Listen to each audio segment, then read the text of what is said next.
Hi friends, நான் இங்கே கிளம்பி போயிட்டுருக்கேன் அப்படின்னு பார்த்தீங்கன்னா, இன்றைக்கி தாங்க முளைப்பாரி கரைக்க போகிறோம் ஈவினிங் சொல்லிட்டாங்க. அதனால் சுபா கிளம்பி அப்படியே கால்நடை நடந்து வரேன். வழக்கம் போல தாங்க கலையரசினால் நடக்க முடியல, நான் வரலாமான்னு சொல்லிச்சு. அதனால் நான் மட்டும் வந்துட்டேங்க.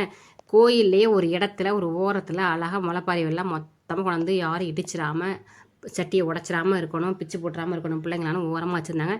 அந்த முளைப்பாரி யார் யார் தூக்குனாங்களோ அவங்க எல்லாரும் சாயங்காலம் ரெடி ஆகிட்டு சூப்பராக அதே யூனிஃபார்ம் சாரீ கட்டி அழகாக தலை சிரிப்பு வச்சுக்கிட்டு எல்லாம் ஒரே மாதிரி வந்து அழகாக கும்மி பாட்டு பாடினாங்க. கும்மி பாட்டு பாடி முடிக்கிறதுக்குள்ளே கொஞ்சம் இருட்டிடுச்சு. மணி 6 மணிக்கு மேலே ஆயிடுச்சு.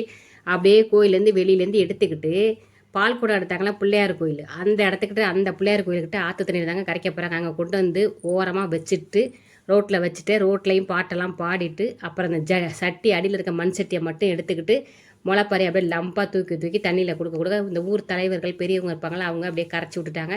முடிச்சுட்டு எல்லாரும் கோயிலுக்கு வந்தாச்சு.